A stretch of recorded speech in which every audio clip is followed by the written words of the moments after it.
right, welcome back. And it's time for us to have a conversation on this, the nutrition segment. We're going to be looking at nutrition resolutions for 2021.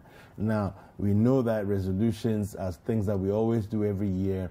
And, you know, by the time we go down the road 3-4 months, many of us have thrown away our resolutions. But this time around, we want to stick to this as a resolution that we'll go through the entire year with. Now, Akosua Kunedu Yadon is a state-registered nutritionist, and she's going to help us to break this whole thing down and look at the best nutrition resolutions that we can have for 2021 and show us how to stick with it all through the year.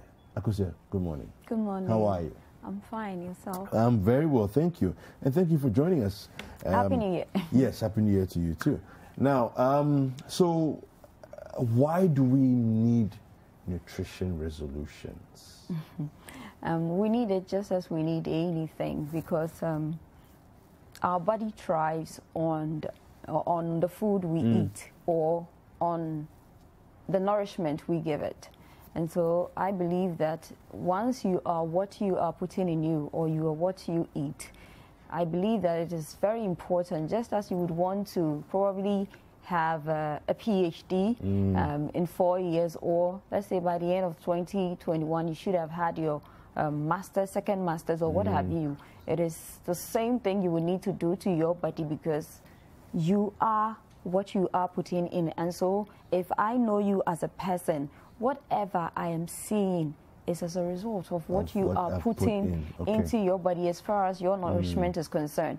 If you are sick right now, I will delve deeper and know where the damage is coming from. If you have diabetes, if you have hypertension, any non-communicable disease, we will want to know the role of nutrition in it. So I believe that health is something that is of concern to every human being. And so nutrition is a critical component of your health, and so we need resolutions, or we need to know that, okay, by mid-2021, I should be looking this way or that way. Okay, so let's go into it. What are some of the things that we should be looking at as resolutions for 2021? We'll quickly zoom into it, and then the first, we have some points, and we'll be breaking the points down. So the first is to eat a balanced diet. So we have our New Year resolution, and the first point is to eat a balanced diet. So eating a balanced diet. What is a balanced diet? A diet that has all the 6 food groups or 6 nutrients in their right proportion. And the right proportion is of focus here. So it's not about the fact that, okay, because we say that leafy greens are important, you need to, then you decide to make the decision that, okay, I am just going to eat leafy greens. Yes, because, okay, I think they are saying leafy green. That's a problem in our part of the world. You're in Ghana here. Once people hear that, okay, this is good, coconut water is good, they jump on the bandwagon and they begin to abuse it. What do we mean by a balanced diet? I've explained it. It has all the 6 group nutrients in there. So we have carbohydrates in there, we have protein in there, we have fats and oil or healthy fats in there, we have minerals and vitamins in there, and in some cases it could be water or it could be fiber. So we have the food pyramid. And whatever you are eating, it should fall with the food pyramid. Can we have the image where you can say that, okay, the base has much of the carbohydrate or has much of what you need as far as energy is concerned. So that is the food pyramid for you. I don't know why it's not coming, but let me just try and then take you through it. So the food pyramid, okay, has the staples, or what we call the carbohydrates at the base. So whatever you are eating, you have to make sure that, I know that people go like, you don't need much of the carbo, but if you are doing it the right way, whatever you are eating, you should know that 30% of whatever sits on your plate should have the carbos or the staples. That is at the base. And you have oats, we have wheat, we have barley, we have rice. All that has to be at the base, followed by vegetables. Vegetables, yeah. And then fruits next. And then we have meat. So you should pay attention to where meat is, where protein is, and then followed by healthy fats. So whatever you are eating in a day, ask yourself, if your fat is taking over where vegetables should be, then it is a problem. If you want to stay well nourished, if you want to stay nutritionally sound for 2021, you should pay attention to this food pyramid. Aside the fact that you may be interested in keto or what have you, we are making a general resolution that works for everybody. No matter where you find yourself, being somebody with a condition, being somebody who is a convalescent and invalid, it is for everyone. Make sure that you are working with a food pyramid just as we projected. And then we have a balanced diet, the plate, how it should be. If that image too can be projected for us to explain to viewers, so that you can really appreciate whatever we spoke about as far as the food pyramid is concerned. So this is how your plate should look like. Now, 25% should come from the staples like I spoke about, and then you have 40% coming from fruits and vegetables. You know, where we find ourselves, sometimes our method of cooking ends up destroying a lot of things. So if you can prepare raw vegetables or salad like what we have Chef Ruby come here to do, being part of your meal, you can be assured that every nutrient is intact, because no method of cooking has been done. She never cooks here. She's here just adding. Apply heat to the nothing has been done to it. So, and I know that if you are buying from a great source or you are preparing it home, you can retain much of the nutrients, because I buy, let's say, salad outside. Sometimes how they prepare, you don't even need to cut salad, you break salad. So if you are cutting, it means that you are increasing the surface area and nutrients can be leached out of the salad or the lettuce. And so how it is being prepared is also something you need to pay attention to. So we say that if 40% of that is coming from your fruits and vegetables, you can be assured that your daily needs of certain vitamins and minerals can be taken care of. And then we have 10% should be from healthy fat. When we see fat here, you should know the kind of fat to even eat. When it comes to cooking oil, you need to read the labels. I don't want to mention names. Yes, we'll get there, but you should read labels. If you are reading labels, you will know what is sitting in the oil you are getting. But I'll give you an example of good oil to buy. You can buy canola oil. You can buy our local coconut oil. You can buy olive oil. So I would choose that at the expense of you saying it is very expensive, because when you are buying the medications, the metformins, the what have you, they are more expensive. And then 25% should come from protein. We need protein for replenishing, especially for younger children. They need to grow. They need to build muscle. Even for me as an adult, if I want to put on some muscles, if I want to bulk up, I will need protein. So protein is very important because it supplies us with some nutrients of great benefits to our body.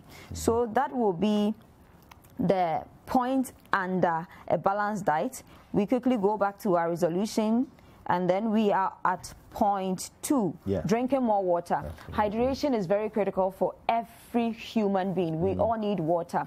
So for me, for you, if your schedule is kind of sedentary, you need to make sure you are doing 2 liters. That is equivalent to the 4 sachet waters, or 500 ml, 4 of the 500 ml bottle of water. If you're a pregnant woman, you need to do 2 more of what we've projected. So for me, for you, today is kind of like... So for a pregnant woman, you'll be doing 6 of this? 6 of this. For you, myself, today is kind of a relaxed day for me. After here, I have it's to... Not hectic. Yes, it's not something... It's not a difficult day for me, so I can do 4 of this. But if it will be busy for me, for instance, I would have to do morning presentations, go dose my vitamin A, go to the ward for ward rounds. Obviously, I may need 6 or even 7 of this. So based on your activity levels for the day, it should help you determine if you need more. But at least you need to do 4 of that, and that will make up for the WHO recommendation of 8 glasses per day, because a glass is equal to 6 ounces, and that will make 8 glasses, will make the 2 liters. So that is water for you. Water helps with our electrolyte balancing. It helps our organs, our cells and tissues to function properly, and it's also help to kind of release things that our bodies wouldn't need, because we do that through sweating, through urination, and the other one. So you need to make sure you are giving your body water. We go to resolution 3, and that is eating healthy snacks. Now, snacking is a serious problem for us. Now that schools are reopening, you find a lunchbox with all the juices, with all the calipos, with all the what have you sitting in there. We need to deliberately teach children how to eat fruits, because you can't compare fresh banana to something they are calling banana juice, which you and me know that sometimes you say mango banana juice, but there is nothing mango about it. There is nothing banana about it. They've just added a flavor of that to it, and they are calling it that. So we need to make it appealing also. Look at the banana on the screen. If you give this to a child, do you think a child will go like, no, I am not eating? If you have watermelons, cut this nice.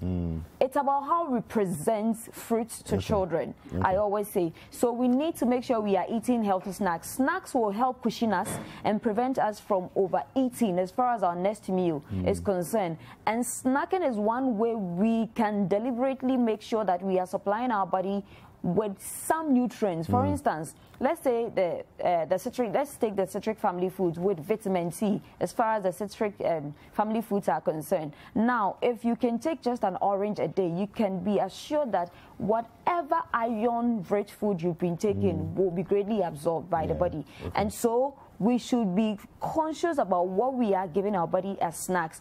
Let me say I took a probiotic yogurt. Now, I will be helping my system as far as digestion is concerned, especially if I am somebody who is bloating a lot or has gas a lot of times, or if I am a heavy and quick eater, then you need to make sure your snack is something that can help you, because I'm a slow eater, so my small intestines will be able to work on everything I give my body. But if you are a quick or a fast eater who can finish 2 bowls of kenke in 10 minutes, then you need to make sure you are snacking with something good. I will recommend probiotic yogurt for you, so that your digestion can be aided in a way, because if you are not doing the 20 minutes, then it means that satiety signals wouldn't even hit the brain for the brain to tell you that enough is enough. You will go and go and go, and now it puts pressure on your larger intestine, on the small intestines. They can't do it, so they have to now release it onto the larger intestines,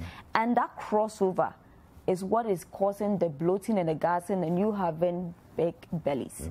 So that is that for snacking or healthy snacking. The 4th point has to do with following a daily dietary intake plan. So what is a daily dietary intake plan? That is your breakfast, your lunch, your supper, and then your in-between. That is for the regular person minus the pregnant woman. Depending on the trimester you find yourself, there may be a need for added calories, because when you are in the first trimester, sometimes so the first trimester I can be here and pregnant, but I am showing nothing. But from the second trimester, no matter who you are, you begin to show. At the 3rd trimester, everything will be live and colored for everybody to see. Now, it means that the nutrition or the nutritional needs of the child also increases. So there is a need for you to make up for that deficit, because you need to make sure my body, you are not a woman, I need to make sure my body has whatever it needs. I need to make sure my baby has whatever he or she will need, and I need to make sure that my stored nutrients are also enhanced, because when it gets to push, I will need to fall on that, a lot of strength, and lots of nutrients in your body to be able to go through the entire labor and childbearing process. So that is it. So your breakfast, your lunch, your supper, and then your healthy in-betweens, and be conscious about the snacks you are doing. I spoke about that in my earlier point. So that is that. Avoid skipping of meals. We will get there. But moving on to the next point, we've spoken about you following the 3-2, that is the breakfast, lunch, supper, and your 2 in-betweens. Now, dieting this year, it is such a big deal, but before you even think about dieting, know what you want. Am I dieting to lose weight? Am I dieting to add on? Am I dieting to maintain? Ask yourself these 3 questions. Don't just jump on the bandwagon because everybody is dieting. Everybody is doing keto. As I sit here, nothing will make me do keto. I don't need it. So if you don't need something, don't like I said, don't jump on the bandwagon because everybody is doing it. You can't look like Jessica. You can't look like Akosua. You can't look like Kweku. You can't look like Jifa. We are different. Our makeup totally different. So ask yourself, is it that you are unhappy about your weight and so you want to diet? So for you, you are dieting to lose weight. What do you need to do? Is it that you think you are too skinny? And so you would want to do something about it. You are still dieting, but you are dieting to put on some muscles or to bulk up. Why are you dieting? I am okay with the way I look. I don't want to lose. Hell no. I'm trying to find something little to add on and maintain. So my goals, as far as this topic is concerned, or my resolution with dieting will be to add on, let's say, 1 kilo or 2 and do everything I can to maintain. I can add that kilo, let's say, in 3 months. And for the rest of 2021, all I would need to do as far as my resolution for 2021 is concerned will be to maintain. So know what you are going in for. Are you dieting to lose weight? Are you dieting to bulk up? Or are you dieting to maintain what you have? Now, that is what I need you to do. Don't skip meals. 2, eat a variety of foods. The 3rd point, avoid processed foods and foods high in fats and sugar. That is for the dieting people. That's it, under the 5th point for dieting. Don't skip meals. When you skip meals, you slow down your body's metabolism. And now, because I am starving myself, my body too becomes slow. So when it is time, my body would want to ask for more. And because I have taken my body to a point where it has become lazy, it becomes difficult for the body to work everything I've given the body up. That is where you have excess being converted into fat. So even at that point, you are trying to lose weight by avoiding meals. Now it's counterproductive. No. So you realize that lots of them don't get results. Because if you want to lose weight, get this from us here on this segment. Don't skip meals. If you skip meals, you slow your body's metabolism. And now, if you give your body food, instead of the body doing much to burn the calories, your body is also being lazy because that's what you've done to the body. So that is why I said avoid skipping of meals. So we have to finish off with the other points. Now, you need to also make sure you are checking your vitals. It is very important. We've spoken about this. You need to have a healthy BMI. So as part of your resolutions for 2021, if your BMI is not between 18.5 kilogram per meter square to 25 or 24.9, it means that you are either overweight. If you are below 18.5, you are underweight, which is also very bad. You need to bulk up. If you are above 30, it means you are obese. And if you are 40, you are morbidly obese. You are highly susceptible to a lot of chronic conditions or non-communicable diseases, and you need to do something about it. So you need to check your vitals, know your BMI, know your waist to hip ratio. We've done this. This is the 3rd time I've mentioned this in a year. You need to make sure if you are a man, your midsection is not going beyond 1. If you are a woman, it shouldn't go beyond 0.9. So if you don't understand after we've explained, or this is your first time, you can get in touch with a professional to be assisted on how to know where you fall. You should know your BP, and this is something you can decide to say that every quarter or every 3 months, I am going to the hospital to check. So as part of your resolutions for 2021, as far as your nutritional well-being is concerned, every 3 months, I'm going to the hospital. They should check my cholesterol levels. Let me know my HDL, my LDL. Let me know my total cholesterol, my triglyceride level. They should let me know my BP. They should let me know my blood sugar level. They should check everything as far as your nutritional status is concerned to help you so that by this year, by 2022, you should look at yourself and say that I am proud of myself because I said it and I did it. So we go to the last point, that is you get in touch with a professional for help or assistance. With everything I've spoken about, this is like a general information, but I know that even with this, sometimes you finish this segment and there are messages in my inboxes trying to understand what I meant by A, B, C. If you need to do everything we've spoken about, especially with the dieting groups, you need to consult a professional nutritionist or a dietitian to be assisted. Yeah. So just go back and let's clarify the one about your waist to hip ratio. It's waist over hip, right? That's the ratio? It's waist over hip. Yes. So we have the waist to hip. Now, so you measure your waistline. Yes. And that is by an inch above your navel. Okay. And then, but that's for women. Where my belt is, for me as a woman, this is it.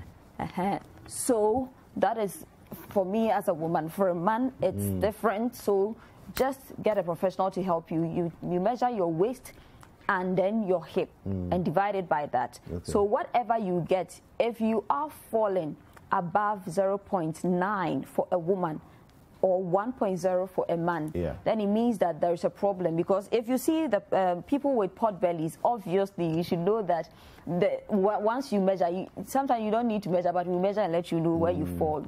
There is a problem. And then we have the waist to height. It is believed that it shouldn't be so big that if we measure 2 of it, it's kind of same with your height. Okay. If 2 of your waistline or your midsection makes up your height, it means you are heading for trouble. Okay. You are highly susceptible to stroke. You are highly susceptible to heart attacks. Okay. You are highly susceptible to cardiovascular diseases. It could be a change in how your heart is even your heart's rhythm. So you can have issues with your heart. Let's talk about the relationship between exercise and nutrition. For some people, their thinking is that as long as I'm eating healthy and I'm tracking my eating, then I don't need to do any form of exercise at all.